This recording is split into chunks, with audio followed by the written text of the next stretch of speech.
Welcome to the Becoming Superhuman podcast, where we interview extraordinary people to bring you the skills and strategies to overcome the impossible. And now, here's your host, Jonathan Levy. Before we dive into today's episode, I want to let you guys know about an opportunity to learn some of the most important skills in life, if not the most important skills. And those are the skills of learning and doing so rapidly, effectively, and easily. You see, guys, I'm putting on a completely free 60-minute webinar that you guys can check out, where I will be going into my absolute best memory tips, learning tips, and speed reading tips so that you can immediately begin applying them and accelerating your learning of anything and everything. All you need to do to claim your spot in this free webinar is visit jle.vi/webinar. We have showings at many different times throughout the days for every time zone, but you have to log in and claim your spot. So that's jle.vi/webinar, and I really look forward to seeing what you guys achieve. This episode is brought to you by Organifi. You guys, one of the only things that every nutritional expert that we've had on the show seems to actually agree on is that we all need to eat more vegetables, eat more greens, eat organic, cut out all the processed junk. Well, who has the time, right? Who has the time to go out, do the shopping, make the salads, make the juices, make the smoothies? And that's what I love so much about Organifi. Their product is an all-organic green juice. It has all of the nutrients that you need. It tastes absolutely amazing, and it's made by wonderful people who I consider to be personal friends. And as listeners of this show, you guys can actually save 20% on your first order. And all you have to do is go to Organifi.com. That's ORGANIFI.com and use the coupon code SUPERHUMAN at checkout. Greetings, Super Friends, and welcome back to the Becoming Superhuman podcast. This particular episode, by the way, is brought to you thanks to a review from Colin Jewett of the US of A, who says, with a 5-star review, consistently valuable. I began listening to Jonathan's podcast after enrolling in the Super Learner Masterclass. Thank you. Jonathan consistently delivers value in all of his content. I listen to the podcast on my walks to and from class, and I learn something new every day. Through his courses and his podcast, he has helped me rediscover my love for learning and made me look forward to my stroll through the tundra that is Purdue in the wintertime. Well, thank you so much, Colin. I really appreciate that review. And for those of you who haven't left a review, please do. All right, we'll leave it there.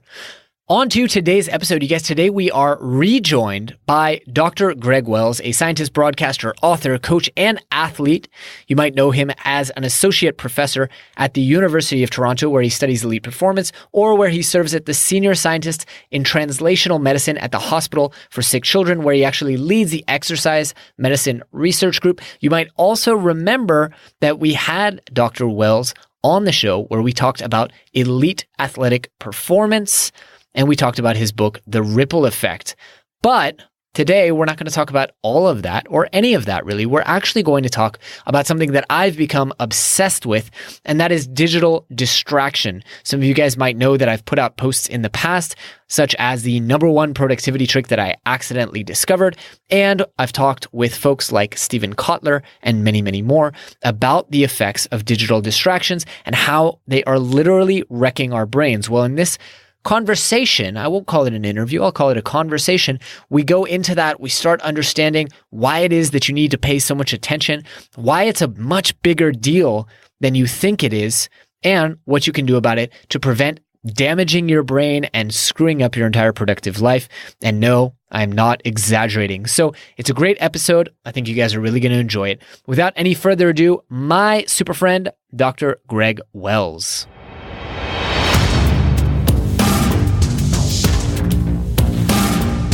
Greg, welcome back to the show, my friend. How have you been?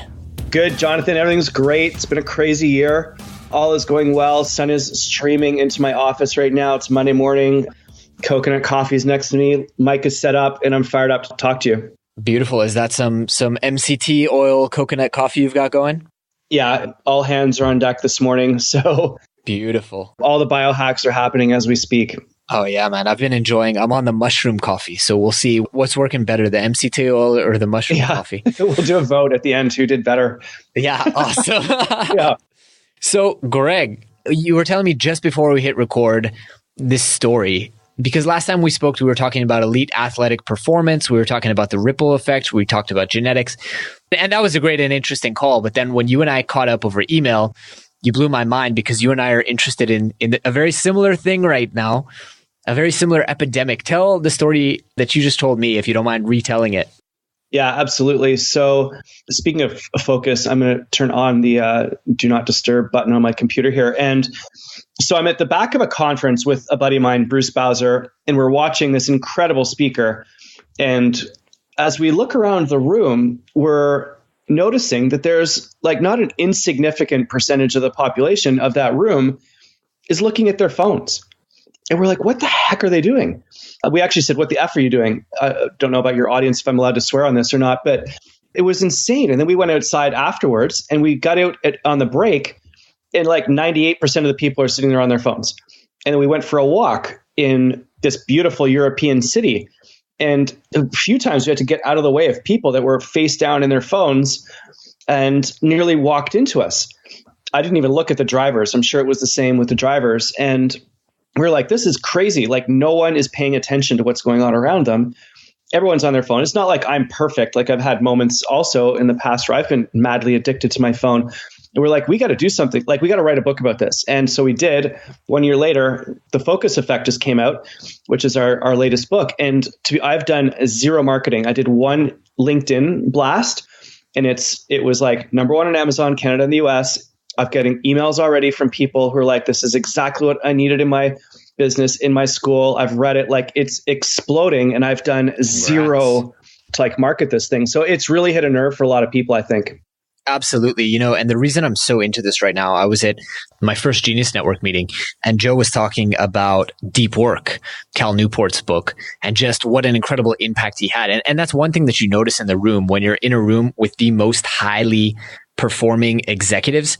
Nobody is on their freaking phone. And, part of that is that they're spending $25K to be in that room. But when you're dealing with the most highly paid executives and CEOs, none of them are addicted to their phones the way that many people in my life are. So I've become really, really interested in this topic. I just finished last night in preparation for this interview, Deep Work, which fascinating book. So tell me about this. I'm going to try and bite my tongue here and let you do the talking of why is this such an issue? Because I think to play devil's advocate, most people are like, my phone has added so much value in my life and it allows me to stay connected to the people I love. And who cares if I just get one little notification? It doesn't throw me off. It doesn't distract me. Yeah, and that's totally fine. And by the way, I'm as fascinated to hear your perspective on this. This should be more of a conversation than an interview, but I don't think that the single notification is a problem. I think the fact that we have the entire history of all the world's knowledge in our pocket at all times is incredible. I think the mobile device is fantastic. I think it's one of the greatest advances in all of human history. I think the fact that the Me Too movement happened on social media is spectacular. As the father of an 8-year-old little girl, I'm thrilled that she's going to be growing up into a different world as a result of that movement, which only happened because of hashtag culture. So there's amazing things that can happen. The problem is when we get addicted to it, when we're on it all the time, when it takes us out of the real world, when you're at a concert and you're more concerned about filming the concert than you are about watching the musicians play, that's an issue. I did a session for a bunch of athletes recently, and 3 of the kids stayed behind afterwards. And it was a 15-year-old, a 16-year-old, and a 16-year-old girl. We were talking about sports and training. And then one of them starts crying because she realizes that she's full on addicted to Instagram and that she was up at 3:00 in the morning checking her Instagram to see how many likes she got before she woke up in the morning. And that's one of the reasons why she was having such a hard time being an athlete anymore. She starts bawling and shaking. Like I have no problem with the device itself. I have a huge problem with our addiction to distraction and what that's doing for us. I think that's the ultimate issue I think it's all about intentionality. Can you intentionally use your phone to communicate with the people that you love? Fabulous. Can you intentionally engage with social to celebrate and congratulate people for amazing things that are happening in their lives? Awesome. if you're passively consuming your like scrolling through your social media feeds, that I believe is going to be a problem for you. Yes. And I think you make an important distinction in two different ways, because one, there's the pop-up notification while we're working, which I've talked about. I did a whole post on the number one productivity hack that I accidentally discovered, which is, the iPhone X, you can't tell when you're in do not disturb, so you leave it on all day. And that's one thing. And I think I've adequately convinced the audience that when it's work time, you need to turn off all the distractions. And we've had Chris Bailey on the show talking about that if you want to create, you need to shut down the Wi-Fi. But then there's the second kind where you said a very important phrase, which is addiction to distraction. And this was an eye-opener for me, because I always, when I'm walking or I'm waiting for, the Uber or whatever it may be, if I have 2 or 3 minutes, I'm going to open up my email and quote unquote, be productive, right? I even teach on one of my courses that you can use that time, that 5 minutes while you wait for the bus, to open up your phone and go through your memory flashcards, right? If you're trying to learn a new language. And I guess that on some level, that's better than scrolling through Facebook or checking your email or checking your Instagram feed. But I realized after reading Deep Work that I'm actually addicted, that I cannot sit for 5 minutes or 10 minutes or walk even, because I'm one of those who I'm checking my email or listening to a podcast or FaceTiming with a friend while I'm walking to try and take advantage of that 5 to 10 minutes. I realized that I can't go without it. And what the byproduct of that is I'm no longer given any time alone with my thoughts, which means, I'm not doing creative thinking. I'm not analyzing the problems that I'm working on. I'm always in front of a screen. Yeah. And I think that's a really interesting discovery. And that is the difference between what you need to do to be creative and what you need to do to be productive. And I think they're very different things. This is like, I've only started to figure this out in the last probably month through some work that I did in the mountains of India and other things. So what I discovered, I took my family to India about a year ago to go explore meditation and mindfulness and attention. And what I discovered through that process was that if you're 100% attentive to the moment with no other thoughts other than what exists in the moment, that is a pure state for humanity. I actually think it's the resting state for humanity. That's where you can access joy. That's where you can access deep thinking.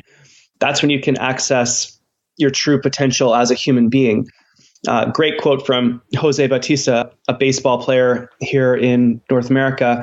He hit a home run to win a game in the playoffs in a stadium full of 50,000 people. And he describes when he was getting ready to face off with the pitcher, the stadium disappeared. He couldn't hear him. He couldn't hear or see anyone else other than the pitcher. Total focus is incredible. However, to be creative, to come up with new ideas, to think about a new angle, to solve a problem, you cannot be engaged with something. If you're answering email, you're not going to be creative. You require the opposite scenario where all your devices are off. There are absolutely no distractions. The mind can be active and can wander. And it's even better if you do it in nature. If you're sitting on a beach staring at the waves for an hour or two with no phone, with no book, you're going to get some really interesting ideas. And that's the state that you need to get into in order to be hyper creative. So they're very different. And that's what I've been trying to deliberately program into my life. And it's making this massive difference.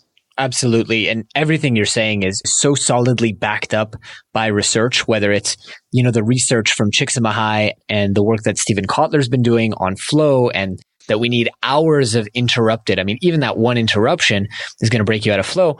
But also what scared the hell out of me is some of the stuff that Cal Newport talks about, is that if you get into the state of always being entertained, of always having distraction, not only do you lose out on the benefits of the creative thinking that you and I are talking about, but you actually become physically incapable. So effectively, the way I've been explaining it to people since I read the book is you are essentially converting your brain into an ADD brain. Right. And it's like, as someone who grew up with ADD, I can tell you, you really don't want to do that. But you're actually making physical, structural, and behavioral changes in the way the brain functions by feeding it constant distractions all day, every single day. It's crazy. Yeah. And, I've had my daughter who's started to use an iPad say to me a couple times when we're driving, she goes, "Daddy, I'm bored." And I'm like, "Good." She's like, "What?" I'm like, "That's great. I'm glad you're bored. Perfect. Go with that." And she gets all confused and then she gets really frustrated. And then she settles down, and a minute or two later, she'll start singing, or she'll look out the window and be like, "Hey, look at that building," or whatever. And she gets creative. I force her into it by putting her in a car and driving somewhere and don't give her anything to do. But she's, even in a very short period of time, been like, "I need something to entertain me. I need the iPad. I can't sit." And I notice when we go down south that when I get the kids into an environment, because we went away for 2 weeks in December, 2 weeks in March, I now do this deliberately, 2 weeks every quarter to decompress, disconnect, go somewhere different so we can think creatively. It's a huge investment in time. But I noticed with the family and certainly with myself that in that 2 weeks when we are disconnected, when we're in nature, when we're in a jungle, on a beach, everyone settles. The kids get happier. It takes them about 5 or 6 days. Then all of a sudden they start drawing again. All of a sudden they start going out and interacting with nature. All of a sudden their voices calm down. All of a sudden we sit down over dinner and have a conversation. Like amazing shifts begin to happen when you deliberately engage, which is totally fine, but then intentionally disengage as well. And it's a very interesting hack that I think we need to force ourselves back into, because we all have our phones with us all the time. It's so easy to be addicted. I think we need to deliberately program in, simple as like 90 minutes a day. It's Robin Sharma's thing, 90 minutes, first thing in the morning, completely undistracted on your life's most important work for 90 days, the 90-91 formula, 90 days, 90 minutes, single most important thing. That's an absolute game changer if you can drop little strategies like that into your life. Absolutely. All right, at this point, I want to pause and take a moment to thank our sponsor, Four Sigmatic, who is making it easy for everyday people to unlock the incredible health benefits of mushrooms. I originally learned about Four Sigmatic when I met their founder at a conference in 2015, and I have been pretty much obsessed with their products ever since. Personally, I use their reishi mushroom tea most nights for an all-natural sleep aid. I carry their chaga immunity blend anytime I travel. And I've also pretty much switched out my usual coffee or yerba mate for their unbelievably awesome mushroom coffee, either in ground or in instant form. Now, what I love about the mushroom coffee is that it combines chaga for immune support with lion's mane for intense focus. And because of that, I actually find it to be more effective than most nootropics or stimulants, including Ritalin, despite having only 40 milligrams of caffeine. It's honestly insane. If you haven't tried out their products, I strongly recommend you do so. And to encourage you to give them a try, we've actually teamed up with Four Sigmatic to bring you an incredible 15% discount. To take advantage of that, just visit foursigmatic.com/superhuman today. All right, back to the show. I want to continue that on little strategies. I mean, obviously, you wrote an entire book on this, Greg. So tell us, where should we start? Where's the low-hanging fruit? And because this is an addiction, I've recently been exposed, again, talking to Joe Polish, who does a lot of work on addiction and recovery, and he's really passionate about it. I've become exposed to just how difficult this is. And knock on wood, this is maybe one of the first times I'm dealing with a real addiction. And thank God that it's only a smartphone addiction. This is a real thing, and it's something that's very difficult for people. As you said, you've had children break down and cry over this. Where do we start, and how do we create the support system to successfully overcome this addiction? Yeah, I think that what we need to do is identify the things that matter to us the most, the things that are challenging for us, the roadblocks, and go at it to address those particular issues. So, for example, I did a talk a couple nights ago about this issue in schools. It was at night. It was to parents. And one of the parents put up her hand and said, "My child they're working until 11 o'clock at night. That's obviously disrupting their sleep. They can't get enough sleep. This is a huge problem." And I could tell that she was trying to angle it towards the schools give too much homework. Mm-hmm. How is my child supposed to sleep if the school gives too much homework? And she didn't say that, but that's what I sort of interpreted. And I very well might have been wrong, but I took it as an opportunity to throw things at the audience a little bit differently and say that if your child's up until 11 or 12 at night doing homework, they're mismanaging their days. They're not doing things the right way. And she got super offended, but whatever. I think a lot of the students are trying to do homework while on Snapchat. And as a result, they're taking 3 hours to do what should probably only take them 40 minutes if they really got down and did things right. And so what I'm trying to ask people to do is to separate out what is important to them and what they're doing and just do one thing. It's single tasking. We've all heard of this before. It's the opposite of multitasking. If you're multitasking, you can't be productive. Single tasking, hyper productivity. So do that one thing. So when I go to the park now with my kids, I do not take a phone, even though the temptation is to bring the phone so you can take pictures. But if I do that, I check text messages or whatever else comes through. Now I actually take a DSLR, a good camera with me so I can take the photos, but don't take the camera with me when I'm going to the park with the kids. When we're having dinner, when you're having dinner with your family, all the devices go away. They shouldn't even be in the room. They shouldn't be on the table. They shouldn't be flipped upside down because even that will distract you. So it's all about intentionality. It's all about connecting with life. It's all about performing the very best that you can at whatever it is that you care about the most.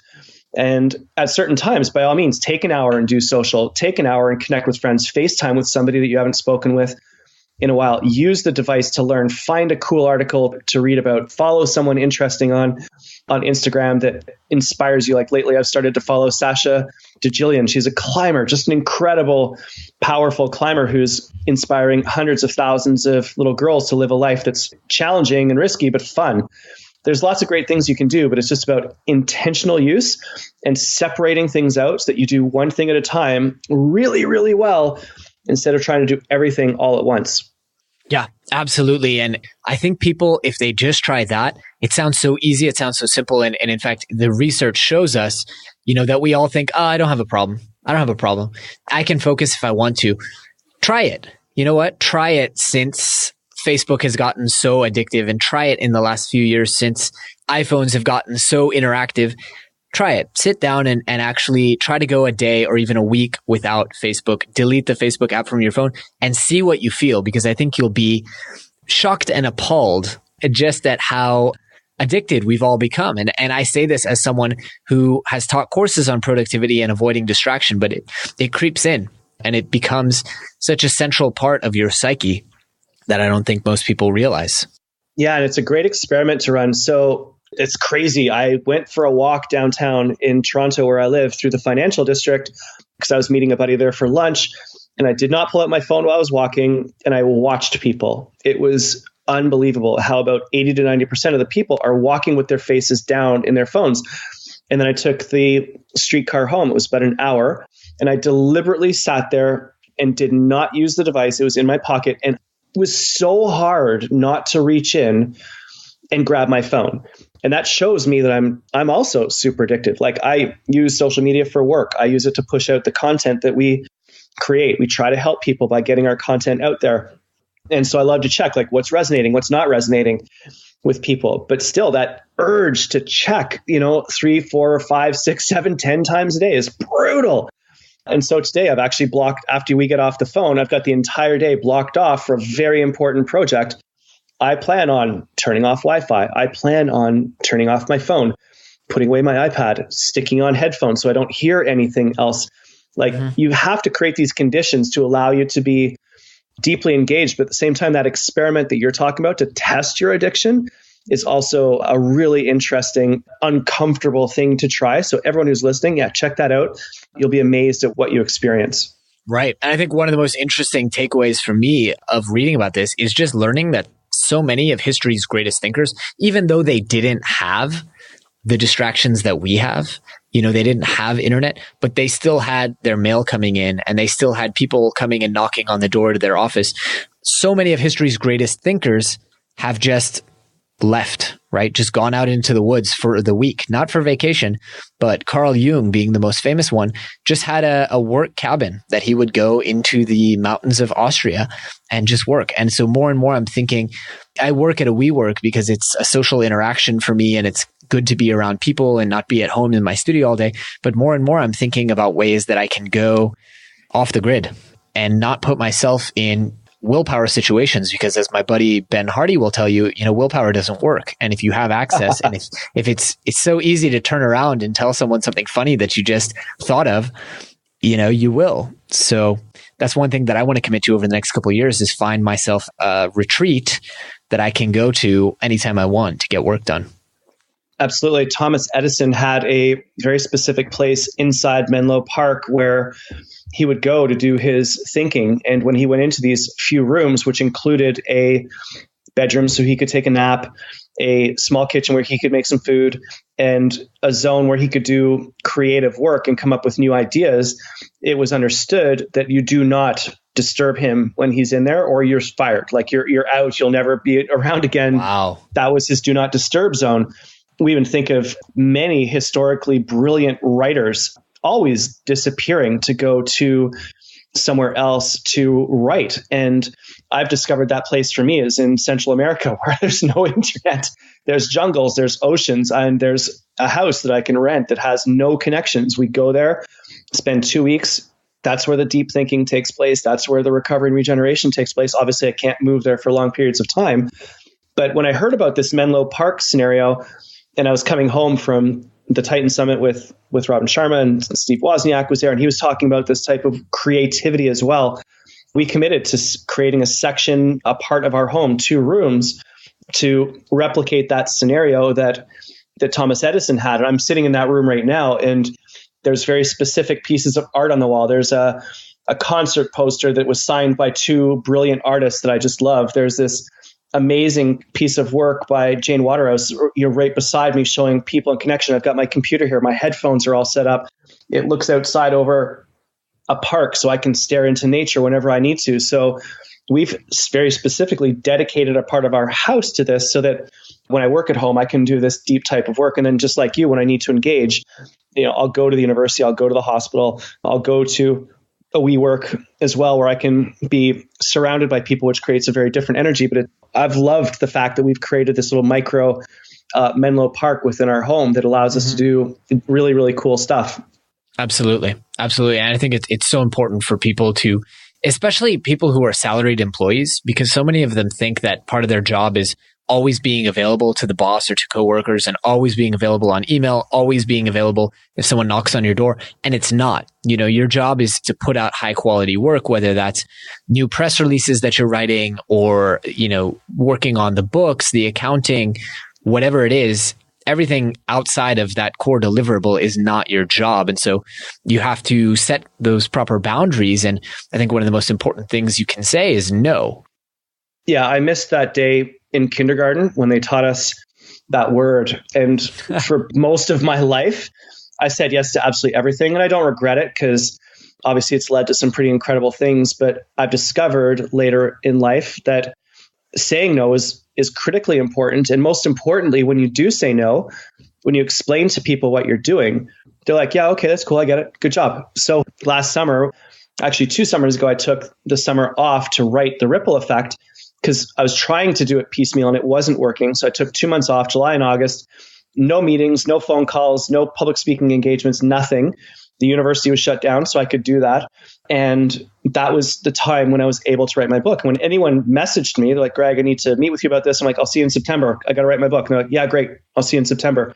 We think that everyone wants us to be engaged with them instantaneously. Yet when we even push back, when we share with people what we're doing, the boundaries that we've established for ourselves, yes, it actually sets the stage for others to be, yeah, okay, I totally get it. Go with that, because that's a struggle that I'm having. Maybe I should do that in my life as well. Yeah, absolutely. And people understand. And also, I would say yes. And remember, you don't have to always give people a reason, right? Specifically, it can be a simple, you know what, my schedule just doesn't allow that. And, I think it's important that we realize that our priorities come first, right? Whatever it is that's your goal, that is serving what your ultimate purpose is, whether that's, hey, I don't violate family time. I'm not going to have a call with you at 8:00 on a Thursday night. That's family time. Or, hey, I'm writing this book. I've determined that is the most important thing I can do in my career right now. And, having a call about some opportunity, hey, sorry, I really can't devote the time to that. Like, I guess what I'm trying to say is you don't owe people answers and explanations. You set the priorities for your time, and people have to respect that. I agree with you. And I love how you put the words priorities and time in the same sentence, because that's something I've been playing with a lot recently. And that is trying to shift away from time management, living out of my calendar, and trying to shift out of my email inbox, which is someone else's calendar, into priorities. And what are my priorities and making sure that every single day when I wake up, I'm absolutely clear about what my top 3 priorities are. Is it my family? Is it a project that we're trying to create? Is it building a new business? Whatever it happens to be, making absolutely sure that I'm aware of my priorities so that I'm not on someone else's agenda, which is what happens the second you open your email inbox, which is what happens the second you scroll through your Facebook Messenger inbox. And so if people can shift from time management to priority management, that's a huge win. The first step, obviously, is what are your priorities? Do you know what the top 5 things are in your life right now? And make sure that you review those literally every single morning so that you are clear about how you're going to spend your day and what meetings you're going to take. Like that is a total game changer for people. Mm-hmm. Yeah. And everything that we're saying, by the way, I think it's really important just to note, and it might go without saying, but it might not. Do this on paper. Do not open up your computer, because the second you open your computer, you'd be like, all right, what are my 5 top priorities? I'm going to put it in my Asana or my Basecamp or my Trello or my Notepad. The second you open the computer, it's game over. You've already lost, right? So opening up a pen and paper, more and more I'm realizing with all my productivity hacks and tips and tricks and tools that I teach, and I do a whole lecture on Evernote, and I do whole lectures for my team on Asana and how powerful all these tools are. At the end of the day, there's no medium that is going to be as distraction free as just pen and paper.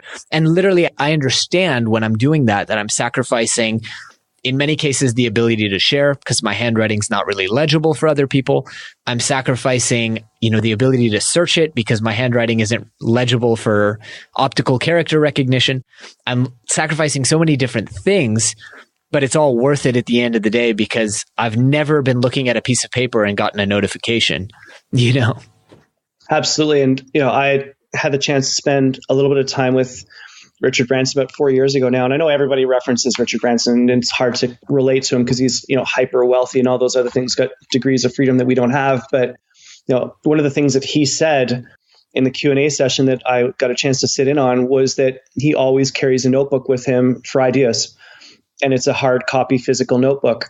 And ever since then, I've been trying to always make sure I have a really good notebook. And whenever I travel, I go into the bookstore and I look for a beautiful notepad. So the one that I'm actually holding right now, which was sitting on my desk, I found was actually given to me by someone in India, and it's made from all of these incredible colored leaves, literally like leaves from a tree. They're pressed together.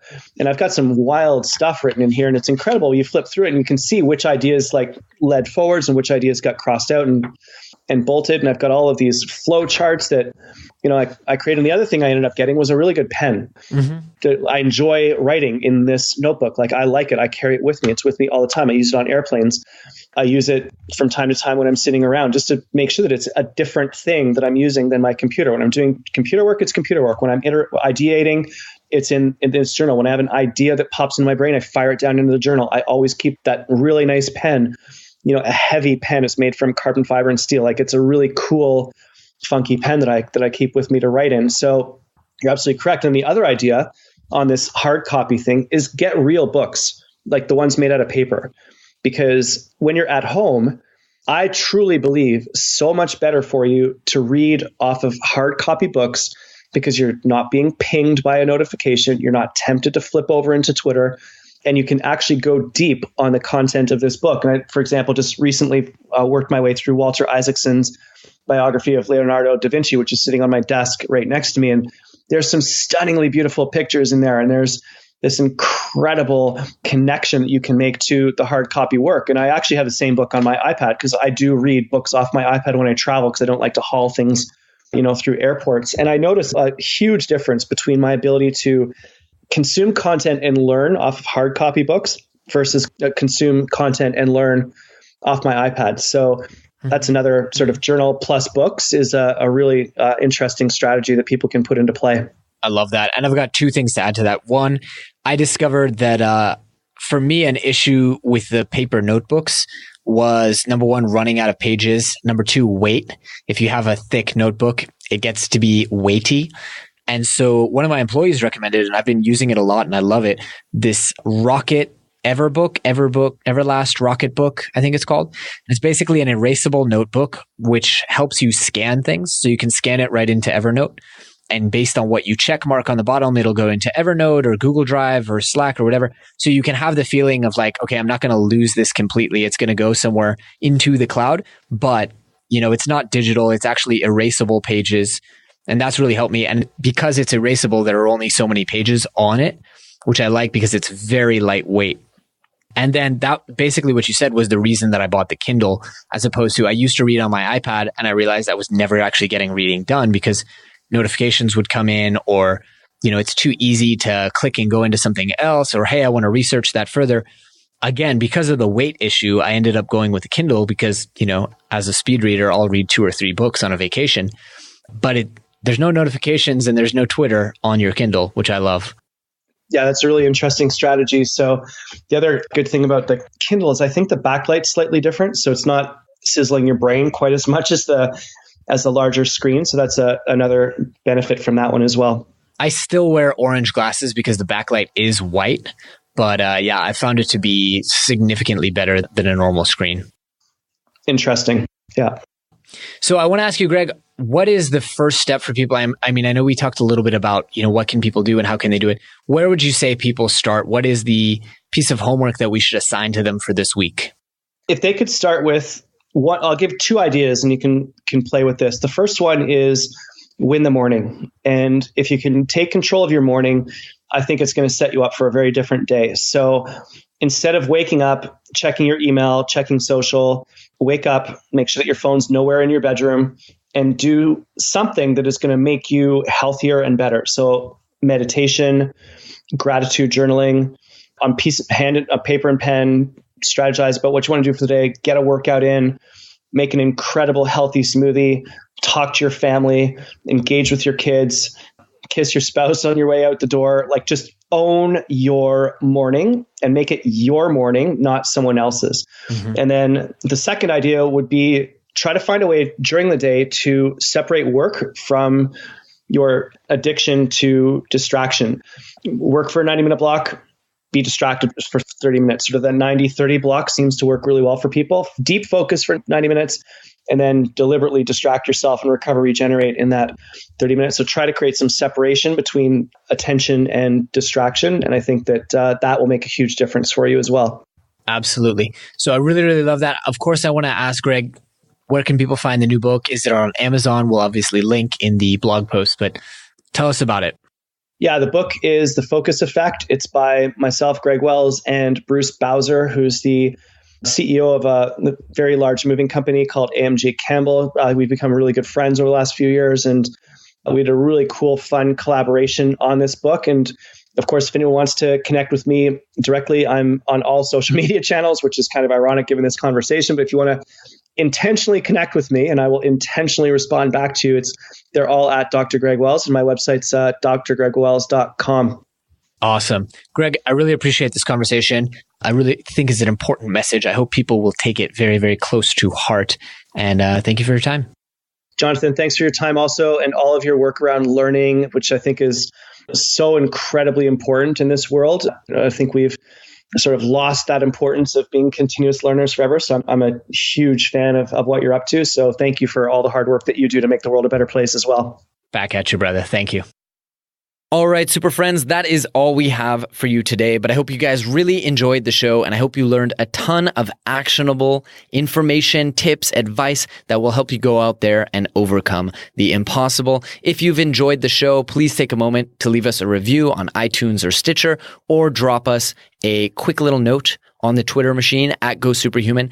Also, if you have any ideas for anyone out there who you would love to see on the show, we always love to hear your recommendations. You can submit on our website, or you can just drop us an email and let us know. That's all for today, guys. Thanks for tuning in.